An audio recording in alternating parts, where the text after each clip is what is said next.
For those of you who don't know who I am, and you're thinking, who is this lady up here? My name is Chef Ahki, or I'm known as Chef Ahki, and I am obviously in the culinary arts, but my passion is wellness and holistic health in general. And that journey has started from a bit of a different place than the typical culinary chef. Whereas I wanted to get into the field because I wanted to help to prevent disease and cure disease with food. Okay? I'm 35 today, going on 36, and I'm grateful to have never, ever had to have been medicated or hospitalized for any reason at all. And I am trying to hold it down and keep it going. And I think I'll be able to do it. But I think I've been able to do that because I started very, very early in this journey. So everything that I picked up over the last 17 years, I'm really on a mission to share with you. And we're all here to learn together. I'm no different than you, other than I've been on this journey for a long time, and I am anxious to share any information that I have on how you can become well. If you're struggling with any particular disease, if you're struggling with weight loss, if you're struggling with right now fibroids and reproductive disorders is the topic of the day, because this is getting out of hand. So there's a war on the womb, especially the womb of the black woman. So that's something that we absolutely have to address and get serious about the situation, because we're spending billions of dollars every year. Black women are 78% of all hysterectomies right now are performed on black women, okay? And we're talking about billions of dollars, pre-care, post-care. I mean, it's crazy, all right? That doesn't include all the medication, all right? So, with all that being said, again, for those of you coming in now, hey, I'm Chef Ahki. You can find me online all day, every day, teaching and trying my best to inspire via the food arts and lots of great information on how to get well. Now, as you can see here, we're going to talk about ancient foods for the modern man. And I want to be clear that when I'm saying ancient foods, we're talking about indigenous foods. As you can see here by the title of my book, Electric Foods, Indigenous Foods. I use all of these terms interchangeably because it really is the same thing. Natural foods are indigenous foods, are non-hybrid foods, organic, ancient foods, all right? So we'll go into some details, and we'll do a slide presentation today to get into that. So, as the book here is Electric, a Modern Guide to Non-Hybrid and Wild Foods. All right, we're going to kind of get into the differentiation between a typical vegetarian or vegan diet and what it means to understand non-hybrid and wild foods and electric foods and why this is important. All right, and then we'll do a little Q&A after. So,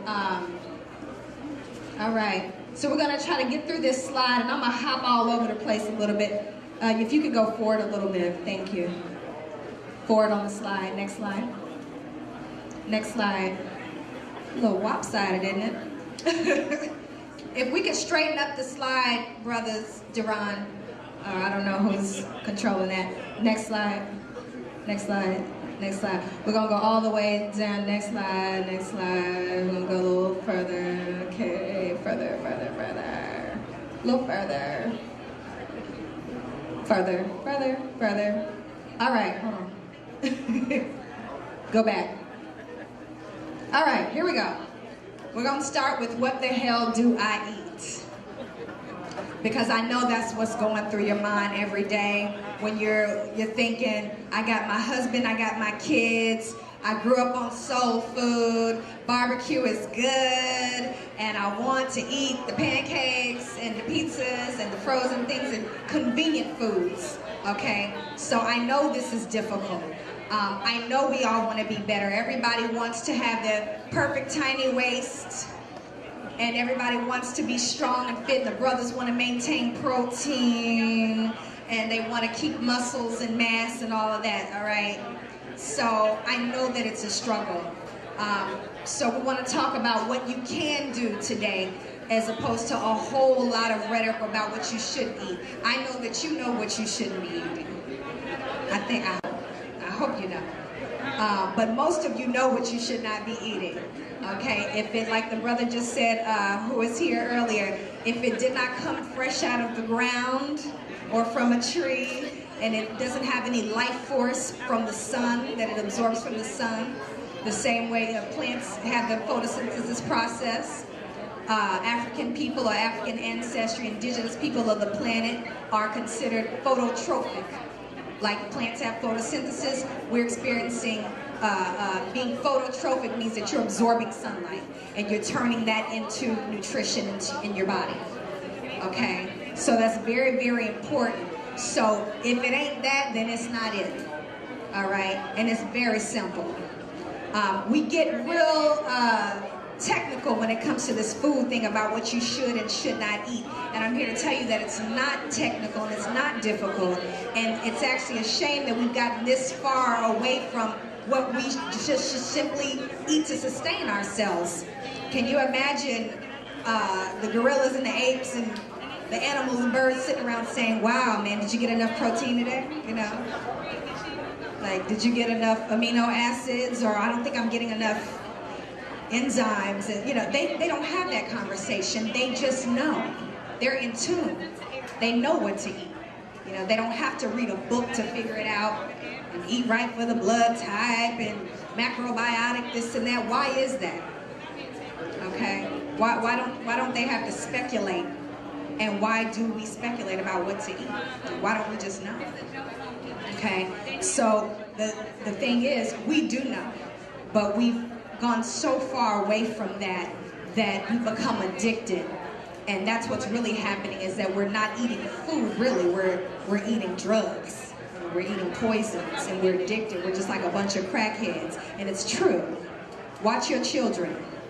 Watch your children when you take away all the carbs or the sweets out the house for a week. Take the potato chips and the noodles and the cookies out of the house for a week. And watch what happens. The kids gonna climb the walls because they're gonna say, oh, there ain't nothing to eat in here. And they look in the fridge and it looks like a rainforest, and they're thinking, there's nothing to eat.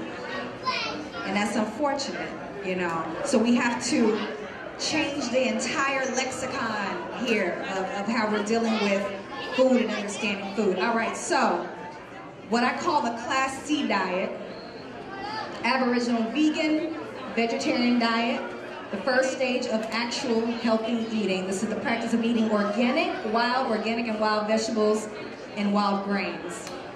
All right? And that means none of the food is grown conventionally, sprayed with pesticides, and it tells you why. Pesticides destroy the glandular and the endocrine system of the body. It escalates cancerous estrogens, and it alters nerve signaling via their dense ammonium compounds. So, in short, cancer. Okay? This is also talking about estrogen, which is a major issue with reproductive disorder with women. Way too much estrogen going on. Estrogen dominance is the basis of all reproductive disorder. And that's coming from not only what you eat, but it's coming from, of course, birth control pills. You know, the doctor tell you to go balance your hormones, and here's a pill. Well, it's an estrogen pill. Okay, so we want to be very careful about estrogen pills because it feeds fibroids. Estrogen actually lives off of, feeds what we call white adipose tissue, and that's what's going to cause tissue growths. It's going to cause reproductive growths and things like that. Okay, next slide. Next slide. Next slide. We're gonna go to substitutions. Next slide. Okay, this is really long. All right, substitutions. So we want to talk a little bit about how to substitute some of the foods that you love and replace them with some electric foods, some ancient foods, some non-hybrid foods. Now, let me be clear. Non-hybrid, I know there's a lot of speculation about what a hybrid is and what it isn't and why it's necessary, and I want to clear that up, okay? Here we go. So, hybrid foods are foods that are altered not only through being sprayed by pesticides like in non-organic item, okay? Because you can have an organic hybrid food. Okay, so be mindful of that. You can go to Whole Foods today and find an organic grape or watermelon, but it's still hybrid because it doesn't even have a seed in it. So when does the creator do that? All right, so that's something's going on. And what's going on is called manganese inhibitors being added to that fruit or plant, and it is causing sterility. So now that food has become seedless so that you don't have to worry about seeds getting in the way.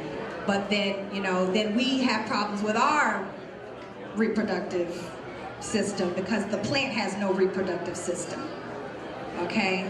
So it doesn't matter if it says organic if it still is seedless, all right? So I want to be clear about that. Also, when we're looking at these Cavender bananas, you can Google all over and see about Cavender bananas being a major hybrid, one of America's largest hybrids. You go all over to other parts of the world and you see Dole Company, all right, making billions of dollars off of those big old seedless Cavender bananas. A real banana or an indigenous banana in its normal, healthy, natural state with its genetic integrity intact, the way God made it, thousands of years ago, is a very small banana. And I'm sure you've seen them. They're called burro bananas. All right, and they have little black seeds in them. Have y'all seen those? Okay, that's a banana. Very sweet, delicious, let it ripen. The same way you do with your banana, your regular banana. And then you can freeze those and make your smoothies with those and so forth, and make your banana pudding or whatever you're gonna do with it. All right.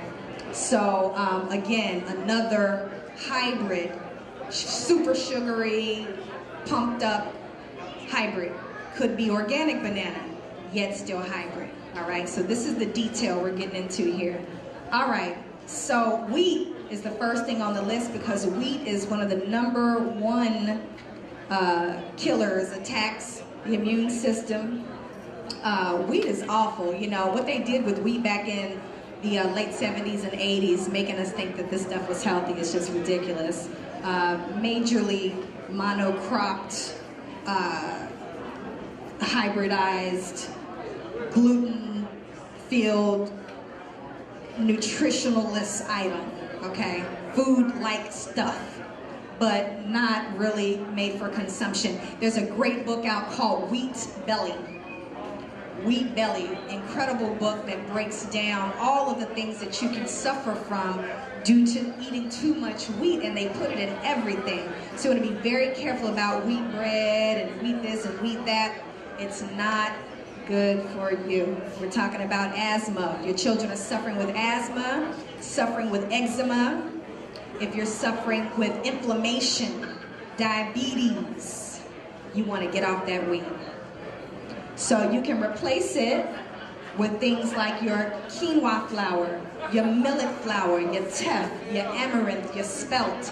These are some of the ancient grains that have their full genetic integrity intact that you can start implementing in your diet to replace wheat. If you like to bake and things like that, you can do your millet and teff and quinoa and things like that, all right? So you can find all of these in their whole form or broken down into their, milled into a flour form as well, all right? So all that goes to couscous, rice, grits, oatmeal, and brown rice too. The ideal rice to eat is going to be wild rice, okay? And I heard somebody say black rice, forbidden rice. But ideally, your wild rice, you want to look for your wild or black rice. If you're going to do couscous, I don't suggest it. I suggest you do the quinoa instead, amaranth instead. If you want a good breakfast cereal, get away from the grits and the oatmeal. Try your quinoa flakes. Try your chia seed, your amaranth mixed with your millet, mixed with your quinoa flakes. Millet makes a great breakfast, okay? So these are some of the things that you can make it like oatmeal, okay? But it's not gonna be this mucus-forming, glutinous, almost nutritionalist item, all right? And I know some of this sounds crazy to some of y'all. It's like, that's my favorite thing, you know. I get it. It's, you know, it's cheap. That's why it's cheap. It's not a health food, okay? So they want you to purchase the cheap, nutritionless foods to fill you up, so you're out the door, you know. So that's what that's about. All right, but it's not good for you. Potatoes, turnips, rutabagas. So you're gonna want to replace your potato and your carbs in general with things like your butternut squash. If you don't feel like chopping that bad boy up, because I know it can be a pain, especially if you got a big family. Everyone loves butternut squash. You can make them like candy yams if you want to, minus the white sugar and the butter. You can use your coconut butter, and you can bake it, and it's wonderful. Bake it whole. You don't even have to skin it. You can just chop it down the middle and bake it. It's wonderful. But you're gonna wanna also do, like your wild winter squashes are wonderful. All those weird looking squashes that you look at and you're thinking, what the hell is that? And, you know, how do I incorporate that? Don't be afraid of it. Put some heat on it and it's wonderful. You know, don't run from the squashes. These wild squashes are great. You can find butternut squash chopped and frozen, organic. All right, so look for that in the frozen section and dump that in your stew. You know, dump that in your casserole. You know, toss that up, sweeten it up, and make it. You know, get some maple syrup and some cinnamon and some vanilla, some sea salt. Just jump on in there. All right. White onions. We want to get away from the white onion. It is, again, a hybrid in its full genetic integrity. A white onion is a red onion, all right? Red onion is wonderful for neurological system. It's wonderful for your blood, great for your liver. Red onion is going to be the #1 spice of choice in vegetarian cooked food. You're going to want to do red onion. Get away from garlic. And I know that this is a major, major argument and topic among many, many people. If you guys are familiar with Dr. Sebi, you know that he is anti-garlic. And I'm going to tell you why, all right? So garlic, as well as a hybrid, it's highly acidic. All right, so we're talking about the alkaline and the acidic balance of food. All right, and what we put into our bodies, that we want to balance that acid alkaline. And some people will say you want to be completely alkaline. And I know that, you know, there's a lot of this alkaline water fad, and people are buying $10,000 alkaline machines and spending all this money on alkaline water. You do want to try to get your body as alkaline as possible and put alkaline foods in your body, but there are some necessary acids, okay? And there are some alkaline things that you cannot put in your body. I mean, bleach is alkaline, ammonia is alkaline, okay? But that doesn't mean it's digestible for you. So the goal here is to balance your acid alkaline. For example, a Meyer lemon is acidic, but it's a structural acid, okay? So you still need some of these acids. It's very cleansing. And some people think limes are acidic. Actually, they're alkaline.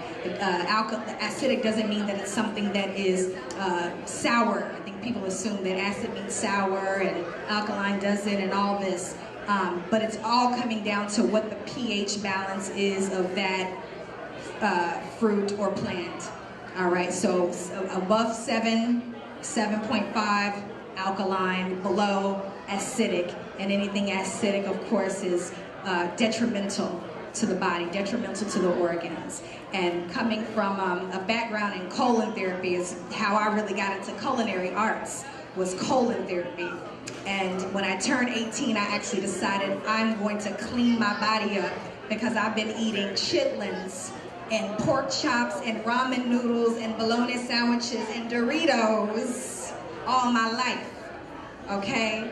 And I'm one of 3 siblings, and everybody's sick, you know, but me at this point. And I'm holding on. So, you know, after watching my grandfather pass of diabetes, watching my mother suffering from thyroid issues, my sister who cannot have children, has never had children because of ovarian cysts and full hysterectomy at just 23, which is insane, all right? This is something that I did not want to have to experience. I wanted to prevent, okay? So, you know, I'm coming in thinking, my God, there's something wrong here. I don't think that God meant for us to not be well. How can I fully live my purpose if I'm not well? You know, how can I actively be there for my husband, my family, my peers, my work that I'm here to do, you know, if I'm not well? So we have to, especially Black women, we have to start prioritizing ourselves a lot more, because we take care of everybody, right? And we don't really take care of ourselves. So that's very important. So we want to try to incorporate these alkaline living foods into our body to help that inner ecosystem to be flourishing and balanced, and keep our organs intact, keep your blood clean. It's very important. We don't want to become so inflamed that we're not able to function, and then your organs start to turn against you, all right? So we want to get off garlic in general, but it is something that can be helpful. It is an antibiotic. If you have the flu, you know, this can be used as a medicine, all right? But it's not supposed to be used as a daily 3 to 5 time a day food consumption item. Does that make sense? This is not something that you eat all the time. You know, this is a medicine, all right? For when you want to blast that mucus out of your system in the flu season or something like that, but it's not something you want to just eat all the time. It actually really tears away at what's called the mucosal lining in your intestinal tract, okay? As does all acidic foods and processed foods. All these denatured foods tear away and eat away at that mucosal lining, especially meat. And I don't care if it's fish to my pescatarians. You got to transition over time, and I understand that. I respect it. It takes time. But all flesh foods go into the body 98-degree weather, and they rot, period. They ferment.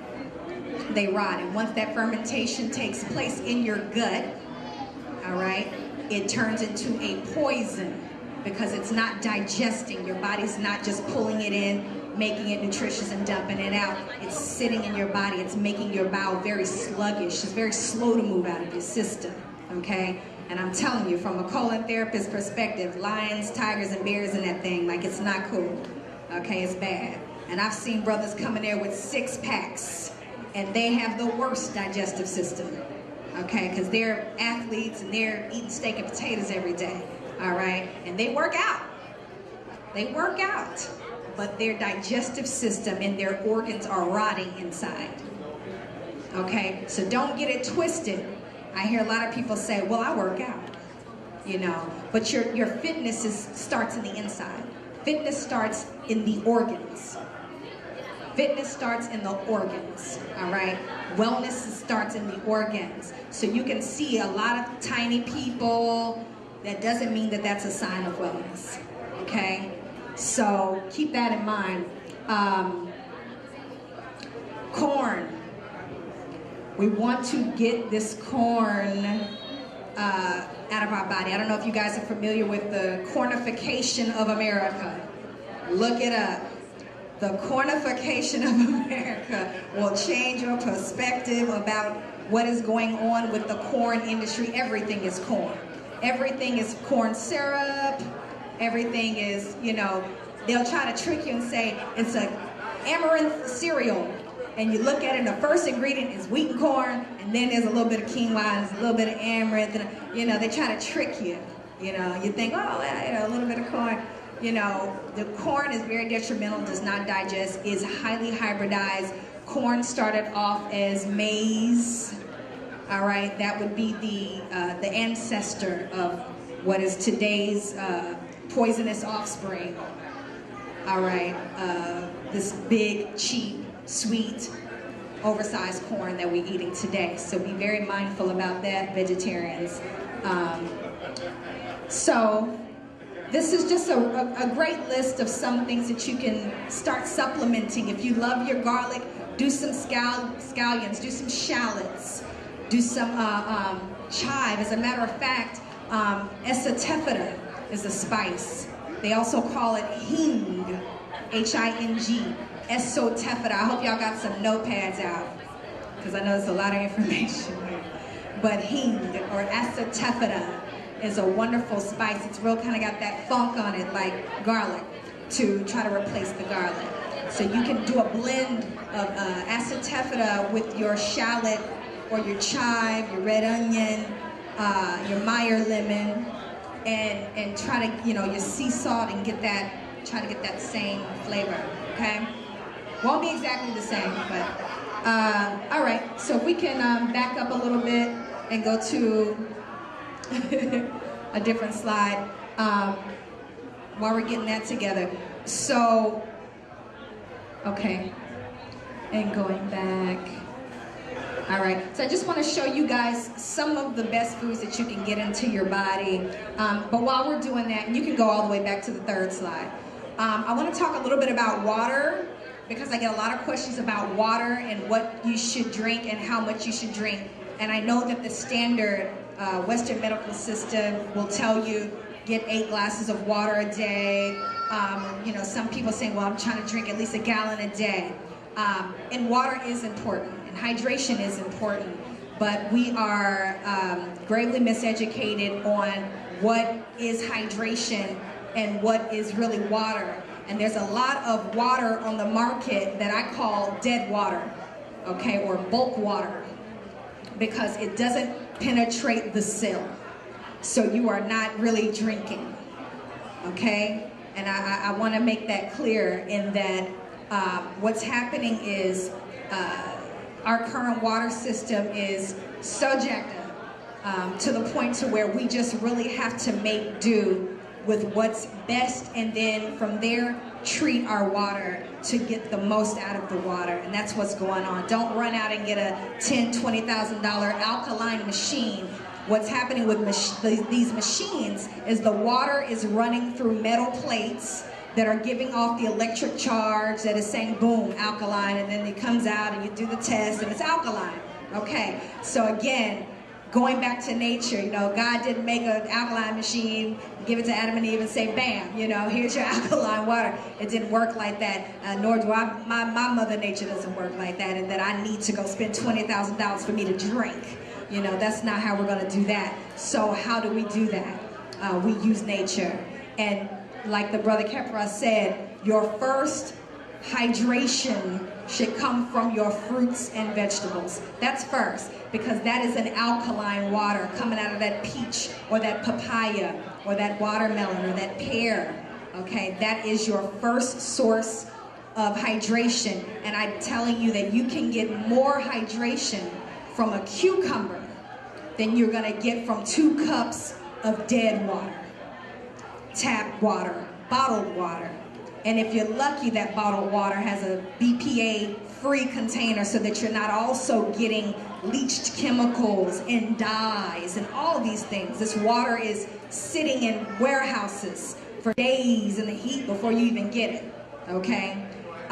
There's been numerous tests on water. There's some incredible videos out about water and how they're taking all the city's water and condensing it, and you can see so much crap from dog hair to feces and urine. I mean, it's insane.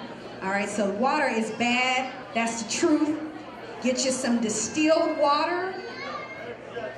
Get you some spring water and get it home and treat it. If you have to get a glass dispenser, 10, 20 bucks, find that online, find it in a health food store.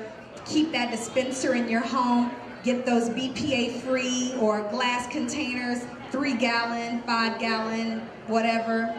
Go to your health food store, fill that up with some distilled or some spring, you know, or whatever they have that is the cleanest, most purified form of reverse osmosis water that you can get. Take that home. Get you some liquid chlorophyll. Liquid chlorophyll, organic. And you're gonna put a few, maybe a tablespoon or so into like a 5-gallon container. You wanna do maybe a tablespoon or two of the chlorophyll. And that's gonna go into your water, and that's going to alkalize your water. It's also going to structure your water. It's going to restructure the ions in your water, and it's going to shrink that molecule so that it can now go and penetrate the cell, so you can really get hydrated. And you'll feel the difference. You'll know, okay, now I'm drinking water. Okay, it'll hydrate your cells. That's very, very important, because the cells are dehydrated in most people, especially because of the high carb diet and the high iodized salt diet that we're eating. Now, there's nothing wrong with salt, but there is something wrong with table salt. So we want to incorporate salt. As a matter of fact, I'm very anti, if any of you are following my blogs or anything, I talk about salt. I've been talking about it for years, and that the doctors have scared black folks, especially because of high blood pressure, into not eating salt. But salt's one of the most nutrient-dense things you can put in your body. It's electrical, and you need salt, all right? But you want the right salt that's full of minerals, and that's gonna be your Celtic, some people say Celtic, salt. It's kind of moist. It's been sun-dried. Also your pink salt, your pink Himalayan sea salt, preferably. There's some red and black salts out there that are wonderful, full of minerals. All right, so you don't have to eat tasteless food, okay? You can have salt, but you want the right salt, all right? It's very electrical. You can light a light bulb with salt water. All right, so, and as you can see here, we're still talking about eating fruit with seeds, very, very important. Papaya being just one of the best things you can get in your body. Back up again. Oh, that's the baby banana that we were talking about earlier. That's actually one of the red burro bananas. Amaranth, if we could squish this slide up, that'd be great, but I'll do my best. So this is amaranth. It's a really great breakfast cereal for those of you that are like, well, damn, you know, breakfast is probably the most unhealthy thing that we eat. It's gonna be either carbs or protein or dairy. And all three of those things, especially for the African American, is deadly. All right, the carbs, the protein, and the dairy, that is, especially in excess, is really to our detriment. It's horrible. All right, and that's really why we're passing on diabetes. I tell people, diabetes is not genetic. You do not have a genetic predisposition to diabetes. What you have is, you know, grits and potatoes and bacon and eggs on your plate. That's what you got, you know. You and your grandma and your mom and all of you have been eating the same thing. So you're passing on the lifestyle. You're not passing it on through your genes. Don't let anybody tell you that. You can change your genes. The body changes all the time, okay? Yeah, you can change your genes. So you can heal yourself and continue to create new cells in the body all the time. So don't assume that you can't get better because of what your mother or your grandmother was doing. You can, okay? So that's one of the best things that you can put in your body. Full of protein. Don't worry about making the shift over to a plant-based diet. Protein is not an issue for vegetarians. I've been eating this way for 17 years and I've never felt faint or weak because of lack of protein. I eat hemp seeds, I eat chickpeas, lentils, amaranth, get more than enough protein, almonds, more than enough. You actually don't even need that much protein. Matter of fact, we'll talk about this later, but protein in itself really is a myth. predicated by the food, meat packing industry.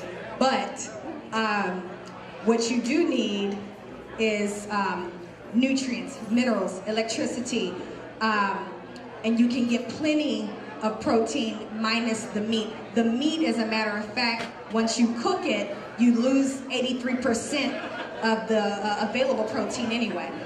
So you're really, I mean, you could do like the Japanese and just eat sushi and be better off. I mean, you're not getting a lot of protein because you're eating a fried chicken or cooked steak. That's a myth. Okay, you're killing the nutrient. All right, so I love this. I want to leave it here for just a second. Very important, sea moss, carob, and dates. These are 3 superfoods on the electric foods list. If you guys have seen Dr. Sabi's list, if you guys have seen the AMA or Aboriginal Medical Association list for electric foods, alkaline foods, this is one of those wonderful creations that I make every day that really gives you a nice full feel, and you still get that kind of chocolate taste, as I love chocolate. But you can do the baby bananas and blend that with your sea moss, your carob, and date. And I tell men especially to get plenty of sea moss. It's high in minerals. It has 98 of the 102 minerals that the body needs, matter of fact. And some of you may be not so familiar with sea moss, and I'll show you a picture of raw sea moss in just a moment. But sea moss for your joints is phenomenal. If you're suffering with joint pains and things like that, brittle and weak hair, nails, bones, things like that. If you are looking to enhance your reproductive situation, men for prostate, women, if you're losing too much sperm. I know we have children in the room, but we're gonna talk about this wellness. Okay, they're out of the room. So for the most part, you want to maintain your vitality, brothers. Okay, if you're losing too much of your male fluid. Okay, so we want to replace that, sisters, and help them out by giving them sea moss. And you can get sea moss usually in Oriental or Caribbean markets, all right, or you can order it online. And it's going to come to you in its raw form, very, very salty. So you're going to want to rinse it well. You're going to want to either soak or boil it, and then you're going to want to blend it, and it creates a nice gel. And that gel you can put in glass in your fridge and just pull from that every day. Throw that in your juices, throw that in your smoothies, throw that in your, I make pie with it. It's wonderful. It has a nice gel texture. So it's very similar to male fluid, matter of fact. And it actually, we're one and the same with Mother Earth. She knows what she's doing. And that sea, which is very vital, creates a whole nother life being. We need to enhance that process through using something like our beautiful sea moss. So this is sea moss after it's been rinsed, and now it's in its soaking process. It can be soaked or boiled. I usually boil mine really quickly. It doesn't take time. 3 minutes, this stuff is melting. And you can let it cool, blend it, and store it. And just take a tablespoon or 2 of that every day and put it in your smoothie, all right? As you can see here, plenty of trace minerals, potassium, calcium, fights infection, digestion. It's excellent, excellent. And it's excellent for children and babies. If your children are having issues with digestive, eczema, any of those brittle bones, for babies, if they're too small, if they're born, I had a sister whose baby was preemie, and that baby sprung up so well. Her and her mother sent me a letter to say thank you for this recipe because this baby is thriving. This baby had a diet of sea moss with almond milk blended with some coconut water, hemp seed, and avocado. And we added the avocado a little later when he got a little bigger. But just in the beginning, it was a little bit of her milk because she wasn't able to feed. So as much as she could get, we had her milk blended with hemp or almond milk. or coconut water with flesh or without, blended in sea moss, and the baby would just drink that. And then we later included dates as well, and pink salt, okay? So that baby formula right there is, I mean, this baby is thriving, okay? Nice and plump and thriving. Dandelion, I don't know if we can scoot that slide up, brothers, whoever's controlling the computer over here, but if we can scoot that up and see a little bit more about what's going on with Dandelion, don't change chest. And she tells that story, and it burst on her chest in the middle of the night, and she went and was examined, and the cancer has completely left her body. No medication, no radiation, okay? Her cells simply wanted to live through her diet. You know, she was able to replenish and nourish her cells. You know, very simple, very simple. So the body always wants to heal itself. That's the big thing that I think we forget. We act like the body is something that's working against us, but the body is always trying to heal itself. It's the most sophisticated machine. You know, the Creator has made us wonderfully so that as long as we're providing the right environment, it will work just fine for you, and it will heal itself. So usually, you know, when there's a problem, that's just a signal that you need to provide a better environment for your body to thrive. All right? We have any other questions? Lupus. With lupus, you know, I don't. For those of you just coming in, lupus, cancer, multiple sclerosis, even AIDS and herpes have all been cured. Been cured for years, okay? And I don't know if you guys know about the brother, Dr. Sabi, went up against the Supreme Court in 1989. Look it up. That brother never been to school. That brother could barely read a book. And he's right out of Honduras, born and raised, English being his second language. All right.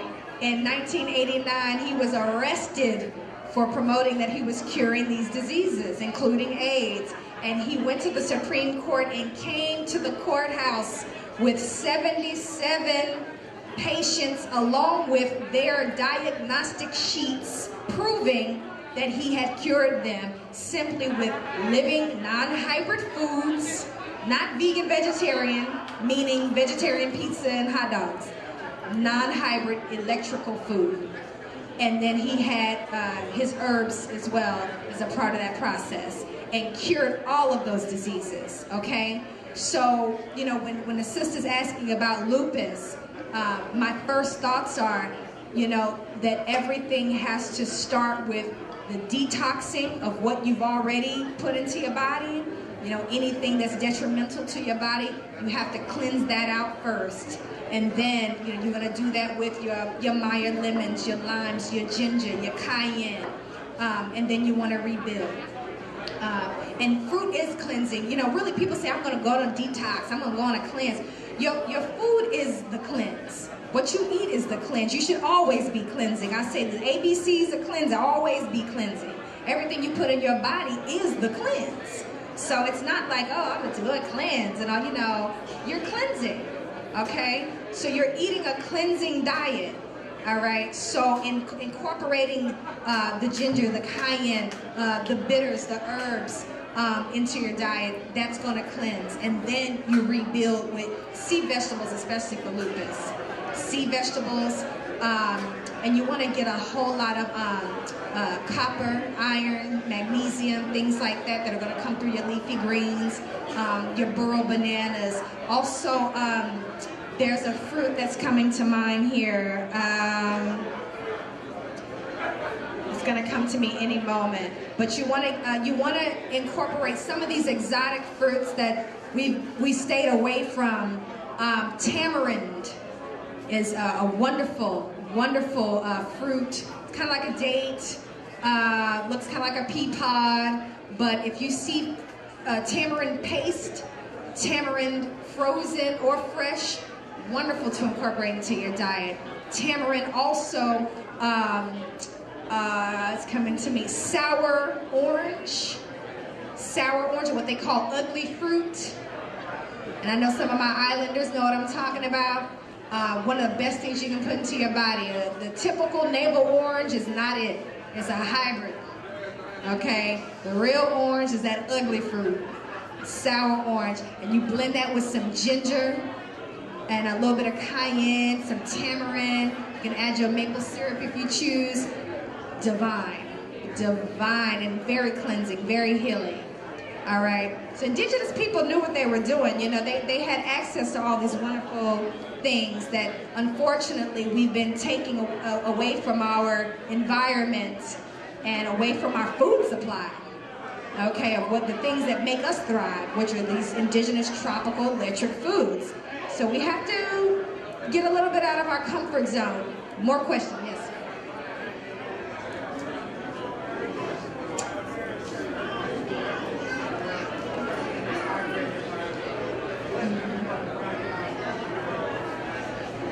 Absolutely. Gotcha. He's asking about herbs, you know, what herbs do I grow or what I suggest you grow. And again, you know, for my Sabi babies in the room, y'all know half of the herbs that he uses are things that just don't grow here. And you'd be lucky if you can find them. You got to go across the border. But while you're here, and our Native American ancestors taught us well, my family's Choctaw, and they are serious about getting some of these foods that are still considered indigenous foods into the diet. And so there's going to be things like the native herbs, burdock. Burdock grows wild where I'm from in Oklahoma. Burdock is one of the best things you can get in your body, full of iron. Sisters especially need this if you're dealing with that low iron. Burdock. Also grow you some nettle. Nettle, stinging nettle. Wonderful, wonderful. You can make your infusions with that. Raspberry leaf and also the dandelion leaf. The dandelion leaf, that's one of the ones I would suggest that you incorporate into your diet or grow. And I personally love eucalyptus. Any other questions? Yes. What's the reverse process in alcohol? So if we eat all of what we're eating and then we go and get drunk, does that counteract? Yeah. You know, I call alcohol liquid carbohydrates, sugar, bread. You know, it's bread. If you try to make wine, which I certainly tried, you'll know the recipe calls for what? Yeast. Calls for, or a loaf of bread, what they call prison liquor. And if it ain't that, then they need what else? Potato. Or what else they need? The rice wine, rice, white rice. That's what the Asians do with the sake. It's all bad. It's all carbs. It's horrible. So if you want to reverse a situation where you have excessive amounts of alcohol messing with your liver, dandelion. Get you some dandelion tincture from the health food store. Put that in under your tongue or with your water, or get you the fresh dandelion. That's gonna really kick it. That's gonna clean that liver right up. Okay? Any other question? Sister, go ahead. Oh, we got the mic going. I'm sorry, guys. Yeah. So new mothers that can't produce, they're having a problem lactating, for example, and they know better than to do the formula thing. That's my first question. I always have two questions. The second question is like toddlers, or when the children come out of infancy, and like strong foods you might recommend in regards to surpassing the infancy stage. It's a great question. Okay, so a few things. First question, you're asking about women lactating. This is really important. I actually talked to my midwife the other night. I don't know if you guys, if you're familiar with Dr. Jewel Pookrum. Dr. Jewel Pookrum is fantastic, and check her out. I know she gives a lot of advice on birthing and things like that. With lactating, oftentimes, brother, it is a dietary situation, but this is also a situation where the baby may or may not, the baby and the mother's connection needs to be assessed really, really deeply. And her connection to her body needs to be assessed really, really deeply. And this is just on a mental, spiritual level. You know, Pukram always talks about whatever we're experiencing has to do with our state of consciousness. So the first thing, if I'm to be very accurate with you, then I'd have to, I can't not mention that the lactating process oftentimes for women is first mental, spiritual. Okay, that's the first thing. Also, the baby may or may not be as interested as it wants to be in her milk based on how she's nurtured herself through the gestation process. So the first thing I would do is, you know, get her some mother's milk tea and get on the milk thistle. And the milk thistle herb should help to bring her milk down. Warm water and massage also on her breast is really, really important. And as this is my first child and I'm about to go through that process, you know, this is all from my teachers to you, from books I've read to you, and in theory to you, you know, because I myself haven't had this experience. But from what I'm being taught, that this is the process, and these are some of the best things that she can do. And just making sure that she's getting plenty greens and things like that. Fresh green juices and things like that are going to be helpful as well. And then your second question was about toddlers and feeding children. I do not suggest that the mother jump too soon to any solid food. Okay, that's completely unnecessary. Let that baby live on liquid for as long as possible. Okay, so of course her milk being the first and best source of nutrition, and then secondly, if that can't happen, hemp milk and sea moss. That combination is excellent. And get some of this, flesh out this coconut and that water and blend it in that Vitamix, you know, high-speed blender. That formula right there mixed with maybe a little bit of dates, just a little bit of pink sea salt or a little bit of sea moss and things like that. As the baby gets bigger, add some avocado. The baby can start eating maybe quinoa flake cereal, the hot cereal, amaranth cereal, you know. And then later on, it can get a little more sophisticated, some butternut squash and things like that. But don't rush that process. Don't rush into food for that, for the baby. And then into the toddler phase. Really, at 2 and 3 and 4, now we can eat our hot cereal and our steamed greens and, you know, steamed vegetables and things like that, and plenty fruit. Plenty fruit smoothies, fruit everything. They love fruit.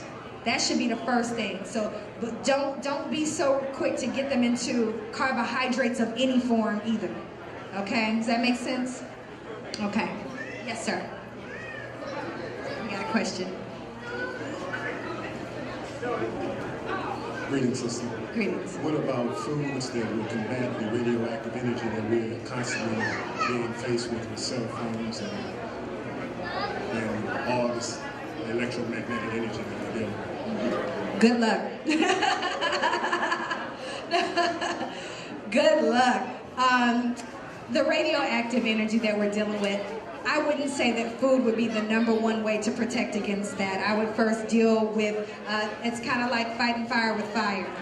So the first thing I would say is your crystals and stones and your argonite and things like that are going to be the first thing that you want to use to combat radioactivity and cell phone tower and all this craziness that we're dealing with. Is just surround yourself with argonite and also obsidian, magnetite, things like that. Those are going to be, you can actually even put some of those crystals in your water containers and put that in your glass dispensers at the bottom of your dispenser. But keeping those crystals around your home, that's going to be the first and foremost way to fight that. Otherwise, then of course, electric foods diet, we do our best and pray. Because the situation's messed up. Any other question? Yes, sister. She's been waiting for a while. I have one quick question and then another one. Are chives sprouts of garlic? That was my first question. Like, do they come from garlic? And then my second question was dealing with breast cysts in the breast. It's not cancerous, but you don't want it there, and you don't know if that's going to be a problem for breastfeeding. So how do you deal with that in terms of that? Very important. That's a very important question. I talked about this recently. If you guys are not on Chef Ahki Instagram, I'm probably there more than anywhere else, giving information and exchanging information. And we just put up a post about the lymphatic system. Very important, sisters. We talk about blood, but we don't talk about lymph. Your lymphatic fluid, okay? This is very important for women. If you're doing breast exams and you feel lumps, if you feel lumps under your armpits, okay?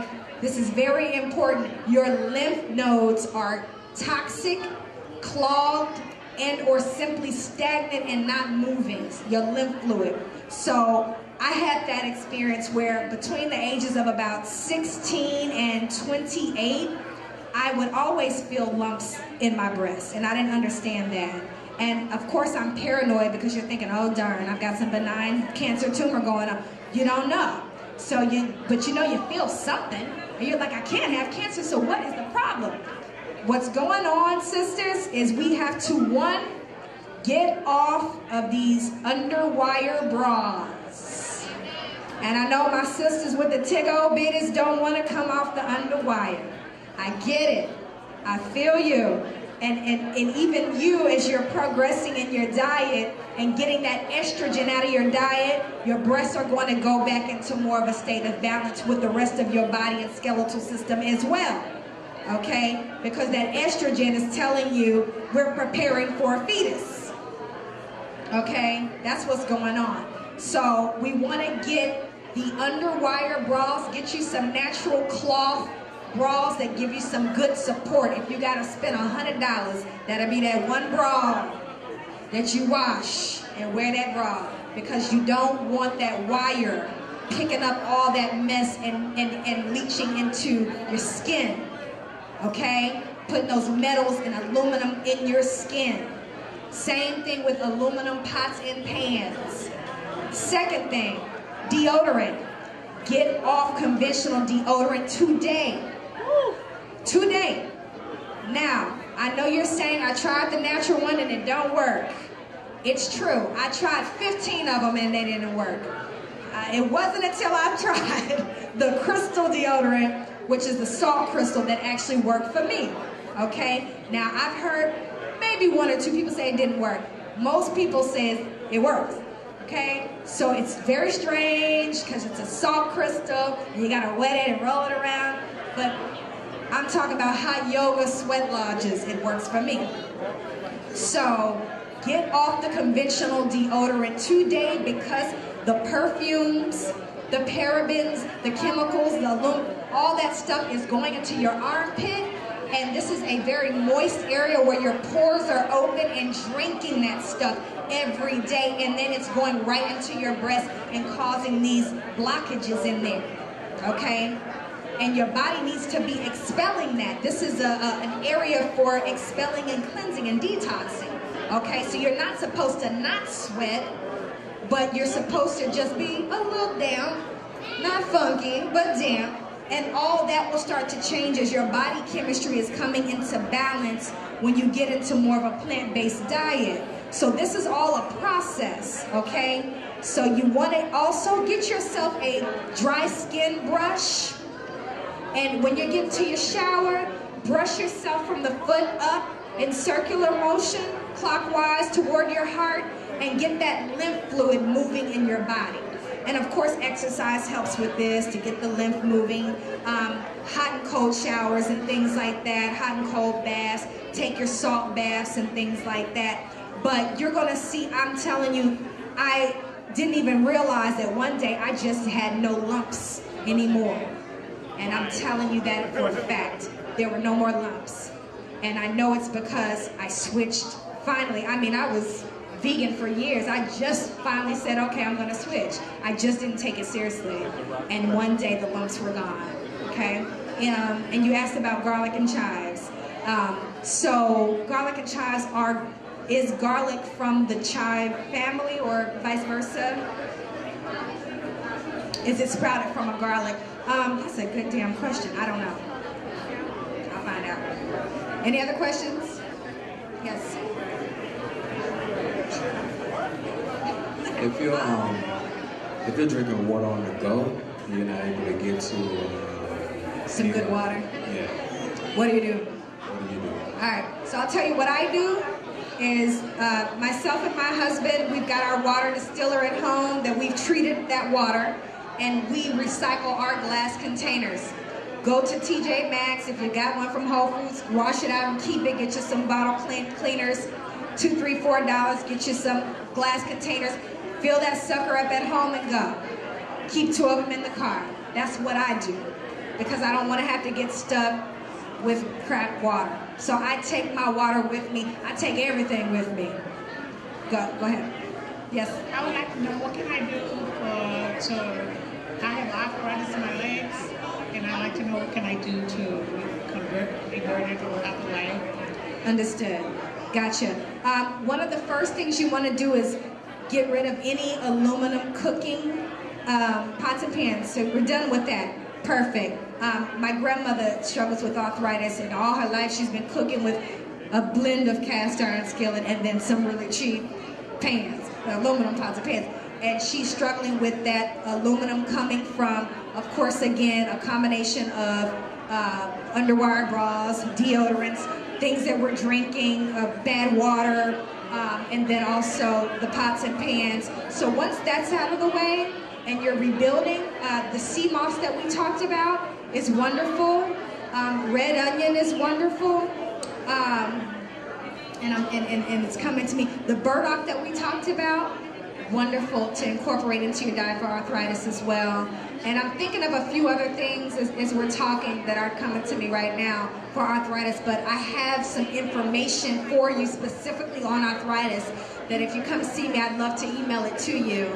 I have a whole blog on arthritis I'd love to give to you. Yeah, thank you.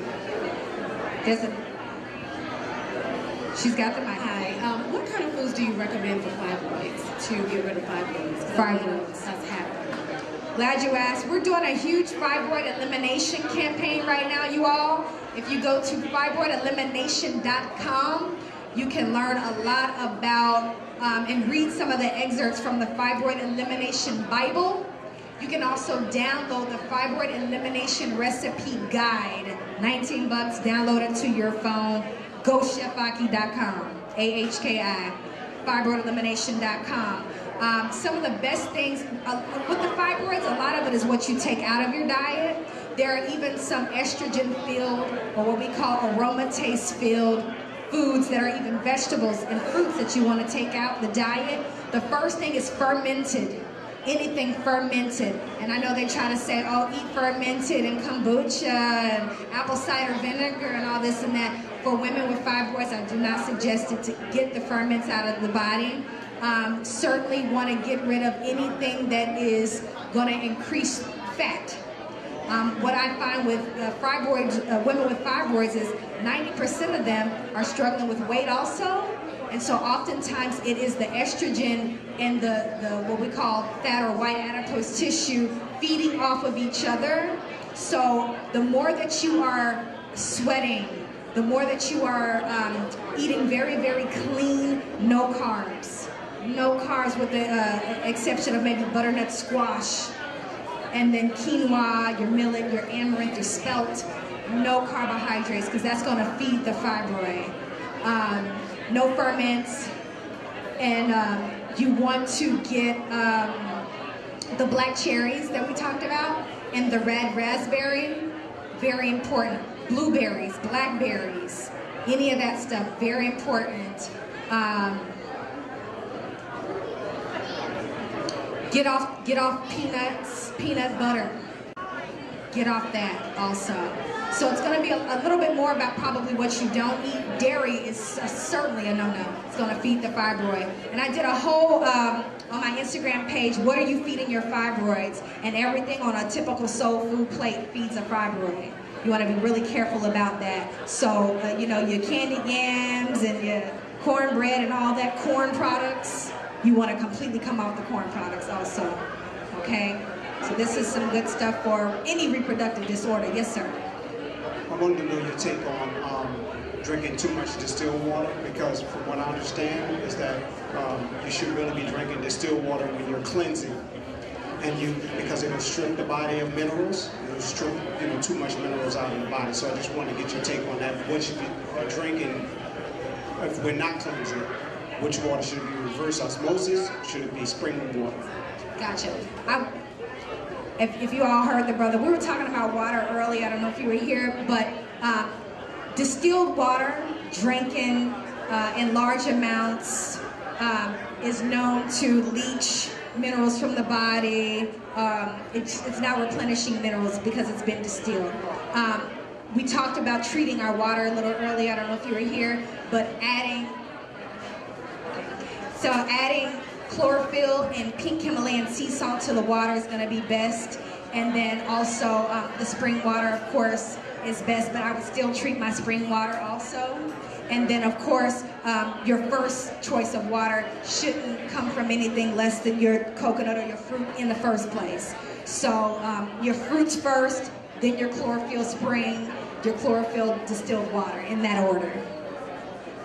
And reverse osmosis, I don't really suggest. Again, we just don't have a lot of access. I know a lot of people just don't have access. Some people you can go to lipsywater.com and order fresh spring water in glass to your home and things like that, lipsywater.com. But for those of you who can't, if you have to have a reverse osmosis, treat it, and good luck. It's bad. Oh, liquid chlorophyll, you can find it almost any health food store. Look for it organic. There's a brand called, I think, Desouza, Desouza, something like that. Good brand, pretty much tasteless, $7-8. Any health food store, Whole Foods. I don't know the local health food store here. So I'm gonna get ready to shut it down, guys. I'm gonna take one more question.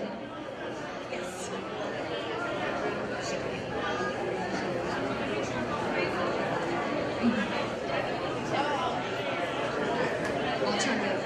The sister's asking about an alternative birth control, y'all. All right?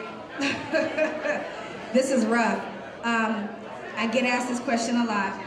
And women who are struggling with wanting to be intimate and not create life, I can't lie, this is a rough one for me, only because it kind of defeats the purpose, I mean, you're supposed to have sex and multiply. So, you have to know your cycles, sisters. You need to learn your cycles. Some women are using an iPhone app to track their cycle.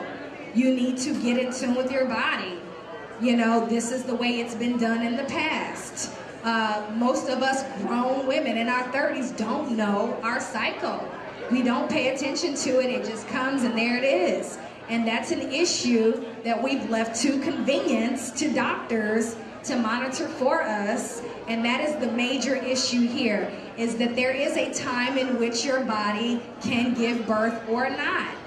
Okay? So if you don't want to get pregnant, either A, don't do it, B, learn your cycles, and then C, communicate with your man and work that situation out, because if he's not ready to be a father, then he needs to understand that cycle, and don't be messing with you and messing up your cycle situation and messing with your, you don't want to encourage her, brothers, if she's trying to try the natural method.